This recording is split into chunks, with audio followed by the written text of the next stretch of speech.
Good morning, class 7th. Students, in the previous class, we have revised chapter number 1st and 2nd of geography portion. I hope you all have understood those topics very well. Now, we will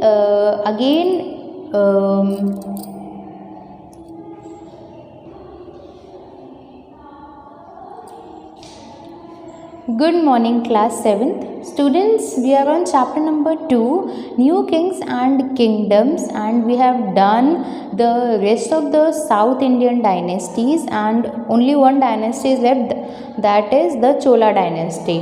So, Chola dynasty को पढ़ते हुए आज हम लोग उनके administration and inscriptions को देखते हुए पूरा चैप्टर कवर अप करने की कोशिश करेंगे. सो let's start. The Chola dynasty, the time period of Chola dynasty is AD 800 to AD 1200. AD stands for Anno Domini and BC stands for Before Christ. ये आप लोग क्लास 6 में पढ़ चुके हैं. सो उनकी कैपिटल क्या थी चोला डायनेस्टी की? Tanjore. And Chola dynasty was founded by Vijayalaya and who rule? Vijayalaya ruled over the north of river Kaveri. आपको मैप्स के जरिए दिखा दिया गया था कावेरी रिवर कहाँ है. तो कावेरी रिवर के नॉर्थ में चोला डायनेस्टी रूल करती थी. एंड कौन रूल कर रहे हैं? विजयालया. विजयालया बिल्ड थंजौर. थंजौर नाम की जगह, थंजौर नाम का टाउन उन्होंने बिल्ड किया और उसे ही अपनी कैपिटल बनाया. ना विजयालया को किसने डिफीट किया था? Rashtrakuta king. Rashtrakuta first dynasty हम लोगों ने साउथ इंडियन डायनेस्टी में पढ़ा था.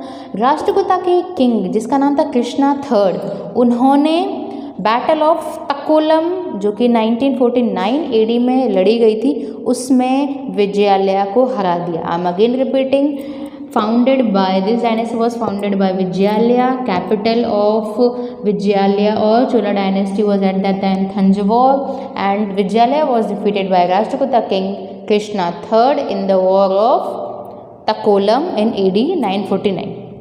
अब ये सारी चीज़ें हो जाती है. उसके बाद अब ये जो एम्पायर था वो थोड़ा बहुत डिक्लाइन होने लगता है. बट तभी दो राजा आते हैं, that was Rajaraja Chola and Rajendra Chola, जो कि इस डायनेस्टी में एक नई जान भर देते हैं. इसमें इसे रिवाइव कर देते हैं.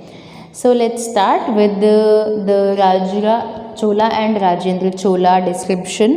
सो Rajaraja Chola defeated the Cheras as Thiruvananthapuram. Cheras dynasty भी एक साउथ इंडियन की मेन डायनेस्टी. अब आपको करना क्या है? आपको अपनी बुक को साथ में लेके रखना है. So it will be easier to understand these topics which I am reading for you. It will be easier for you to understand. Now, Rajra Chola, here is Rajra Chola defeated Cheras as Tiruvananthapuram, which gave him the control over the trade with Arabs on the western coast. अब हम लोग वैसे तो ये जो dynasty वो south Indian dynasty है. Okay, ये रही साउथ इंडियन डायनेस्टी. अब इसने क्या किया? धीरे धीरे यहाँ पर आते हुए अरब्स का जो रास्ता है वो भी तय करना स्टार्ट कर दिया. अरब की तरफ ये लोगों ने बढ़ना स्टार्ट कर दिया. Arab means central western part of the India. Western part यहाँ वाले जो एरियाज होते हैं उन्हें अरब कंट्रीज़ बोलते हैं, जिसमें सऊदी अरब, अमन, ओमान, मस्कट, ये सारी जो प्लेसेस होते हैं वो आ जाते हैं. Once he had control over Malabar coast, he defeated Pandyas and took over Chola Mandalam coast. अब क्या है, धीरे धीरे ये सारी की सारी जो चीज़ें हैं, ये सारे के सारे एरिया है ना, वो अपने अंडर करते जा रहे हैं. हम लोगों ने पांड्यास पढ़ लिए हैं प्रीवियस क्लास के अंदर, जिनका रीज़न मदुरई था. मदुरई जो कि एक हम कह सकते हैं सेंटर ऑफ स्टडी था, इम्पोर्टेंट सेंटर ऑफ लर्निंग था. तो यहाँ पर भी उन्होंने अपना अधिकार जमाने लग गए और अरब्स की तरफ भी बढ़ रहे हैं. After the death of Rajhara की डेथ के बाद राजेंद्र चोला उनकी डायनेस्टी को टुक ओवर करते हैं. And he defeated Chalukyas of Kalyani and पाला रूलर ऑफ बंगाल. देखो अब ये कहाँ बढ़ने लग गए? वेस्ट बंगाल की तरफ बढ़ने लग गए. तो इधर भी है, नीचे की साइड में भी अपना जो अधिकार है वो जमा लिया. अब ये लोग ईस्ट की तरफ जा रहे हैं. ही वॉज हेल्ड बाय गंगकुंडा और द कॉन्करर ऑफ गंगाज. ये रे गंगा, ये रिवर गंगा है. For the centuries, Rajendra Chola's most daring campaign was Southeast Asia. South East Asia की अगर बात करें तो ये वाला जो पार्ट होता है, मैं आपको वर्ल्ड मैप में एक बार शो कर दूंगी कहाँ पर है south East Asia.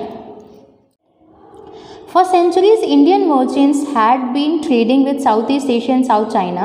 Indian ships had to pass through the Straits of Malacca, which was under the kingdom of Srivijaya. The merchants of Srivijaya found ways to keep Indian merchants out of this trade.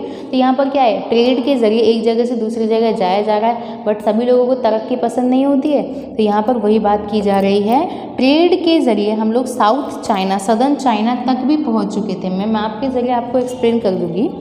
So the merchants of Srivijaya found ways to keep the Indian merchants out of this trade. दूर रखे जाने की कोशिश की जा रही है। These merchants work from Chola kingdom. ये सारे के सारे मर्चेंट्स जो दूर रख रहे हैं वो किस किंगडम से बिलोंग करते हैं? चोला किंगडम से बिलोंग करते थे। They appeal to Rajaraja Chola for help. अब उन्होंने क्या किया, उन्होंने जिन मर्चेंट्स को दूर रखा जा रहा था उन्होंने राजरा चोला से हेल्प मांगी, सॉरी राजेंद्र चोला से हेल्प मांगी। राजरा चोला की तो डेथ हो गई थी। राजेंद्र चोला से जब उन्होंने हेल्प मांगी तो राजेंद्र चोला सेंट ए ह्यूज आर्मी, उन्होंने खूब सारी बड़ी आर्मी भेजी and defeated the king Srivijaya. उन्होंने जो दूर रखने की कोशिश कर रहे थे उनको डिफीट कर दिया। There by trade with South East Asia was resume, दोबारा से शुरू हो गया। Greatly enriching the Chola kingdom, और इसने चोला किंगडम की ख्याति को खूब बढ़ाया। Now we will see the administration of Chola dynasty of all this kingdom. So let's start. Our next topic is administration in the kingdom. So जो किंग है वो अपने आप को पदवी देते हैं। क्या पदवी है उनकी?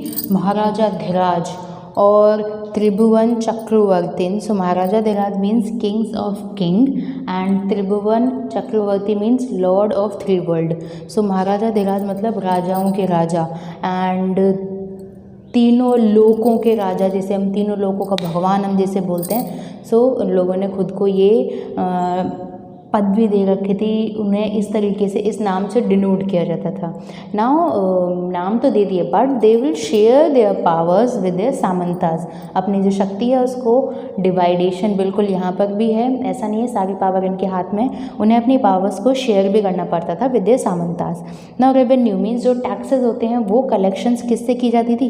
पीजेंट से, वर्कर से, जो गरीब हैं उन लोगों से, कैटल कीपर्स जो पालते हैं जानवरों को उनसे, आर्टिशंस जो अलग अलग तरीके से काम करते, जैसे पॉटरी मेकिंग हो गई, किसी चीज़ों को तराशना हो गया, नक्काशी वगैरह, तो इन सब चीज़ों इन लोगों से क्या किया जा रहा है? रेवेन्यू कलेक्ट किया जा रहा है।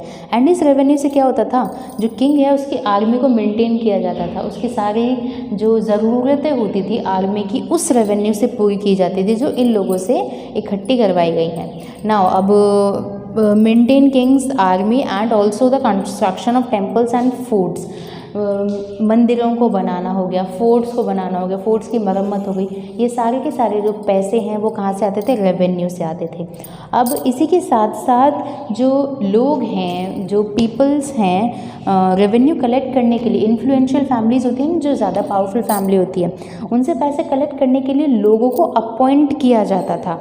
और वो जो अपॉइंटेड लोग हैं वो कौन होते थे? जो राजा के रिलेटिव्स होते थे, जो राजा के साथ रहते थे, उन लोगों को ही इन्फ्लुएंशियल फैमिली से रेवेन्यू कलेक्ट करने के लिए अपॉइंट किया जाता था। Now by this topic we have done the administration in the kingdom of Chola dynasty. In the next class we will discuss the prashasti and land grants. So that's it for now.